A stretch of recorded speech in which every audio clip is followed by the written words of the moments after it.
So today's video we're going to be looking at the R9 380. I purchased this card on the eBay and I paid exactly 2 months ago roughly $20 for it. I paid $20 because this was a mining video card. Now this video card, when you get them, if they were mining ones, if you can actually see on this, you'll see a little bit of rust, and that has a lot to do with the environment that they were in. They were constantly running. I've talked about this before, and mining video cards are actually pretty good to actually still use. A lot of the times, yeah, they were used for prolonged periods of times, but they were underclocked to help with the heat issues, so that they would run cooler and people would be able to mine whatever they were mining for it. So I picked this one up and I had paid $30 for it. It was a mining graphics card. And if you're a bit tech savvy, and I'll be doing the video if I haven't released it by now, you can actually take these graphics cards and flash them to the gaming BIOS and they work fine. It's very easy, very simple to do, and stay tuned, and I should have that video up if I don't have it up by now. So now, talking about this video card, let's get into a little bit of the history of it. This video card was made June 2015. The GPU clock on it is 990 megahertz, memory clock 5700 megahertz, DDR5, memory bus is 256-bit, okay, 1792 shading units. The length of this card, if we'll take a look at it, roughly 9¼ inches. So that kind of gives you an idea of what kind of case that you can actually put it into. Does support DirectX 12, OpenGL 4.6, yada yada, and all other stuff on this. So pretty decent video card, and this is the 4 gig DDR5 version. They do make a 2 gig version of it, but if you could get it for the right price, go for the 4 gig. That's actually a lot better to use. Typically when they sell these video cards, like I said, the BIOS have been flashed. They just have a little bit of rust on it. And it's not a big issue. These are still great video cards. They still hold up real well. And you could get them from $30. Looking on eBay now, I've seen them going about $80. And just because of everything that's going on, prices on the used market has gone up a bit. But I have seen these for roughly $30, $40 for the mining version, $80 for the non-mining version. And like I said, just because it's the mining doesn't mean that we can't use it. We can flash these BIOS very simple and get them back up. On this, the power connector that you're actually going to use for it is going to be 2 3-pin VGA power connectors on it.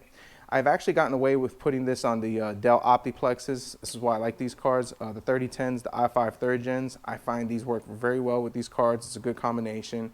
And you can use their power supplies. You have to get a couple of adapters, and I've never had issues with it. It's just when you decide to overclock a little bit, the power supply will kind of give you a little instability of it. But if you're going to run it at factory settings, you should have no issues. The temperatures on this thing, because it has dual fans, run great. I've never had any heating issues, especially with cases with low ventilations. Running this game for about an hour, I've been at 65 to 70 degrees on a case with little to no ventilations. Better ventilations and more open cases, I think the highest this thing would probably hit was about 60. So like I said, overall pretty good graphics card for the budget. So what we're going to do is we're going to pop this into a computer that I have built over here. It's going to be an i5 3rd gen, 8 gigs of DDR3. We're going to run a solid state hard drive. And we're going to play a few games, and we're going to see what the performance is. So we're going to show a bit of the gameplay, and then on the screen I'll post the frames, the lows, the minimums, the highs, and then we'll talk about it, and we'll see if this is actually a pretty good video card for 2020 for the price. So let's get to some gameplay.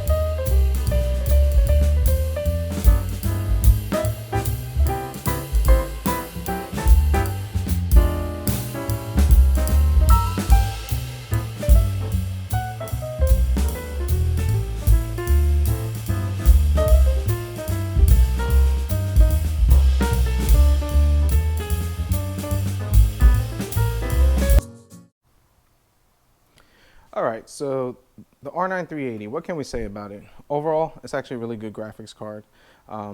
Playing the games, as you can see on the screens before we were able to play 720p settings between medium and high. Most games were at high settings, and we were able to average anywhere from 30 to 50 frames per second on high settings, 720p. Fortnite, I was actually able to get somewhat consistent average 60 frames per second on high settings. So overall, it's actually a very good card. So now, here's the question. Is this card worth buying in 2020? Well, like I say about anything else, price is everything. The price kind of determines if the card is worth it. If you're able to get this card for like $20, $30, and for the mining version, go ahead and pick it up. This card is actually really good. It's very easy to flash the BIOS to normal BIOS, and you should have no issue playing this game, any games, and flashing the BIOS. Now, another cool thing about this card, something to consider if you're actually pretty tech savvy, you can actually take these BIOS and flash them to the R9 380X, get a little more, performance out of the card, some higher clocks and frequencies. And I was able to get on, and I should have done some benches on it, I was actually able to get between 8 to 10% performance increase just flashing the BIOS up there. Now keep in mind that when you do that, you're going to need a little more cooling because this thing is going to run hot, but if you have a good cooling solution, it's nothing that you can't tame as far as the heat is concerned. So R9 380, great card. Like I said, I paid $30 because this was the mining BIOS version of it, and you can actually get them now between, I mean, it's gone up. I'm seeing them sitting about the $60 range. So if it's at the $60 range, I would wear away from it and just kind of stick towards the lower 40 to 30, especially if you get the mining ones. But if you need a good budget card, I mean, for $60, it's not a terrible card to get. So hit the like button, comment down below. Let me know what other budget cards you think are pretty good or out there. I got a couple of more budget cards I'm going to actually take a review and take a stab at and see how they perform in 2020, if we're able to get good games and good performance out of it. So thanks for watching, and we'll see what we come up with next.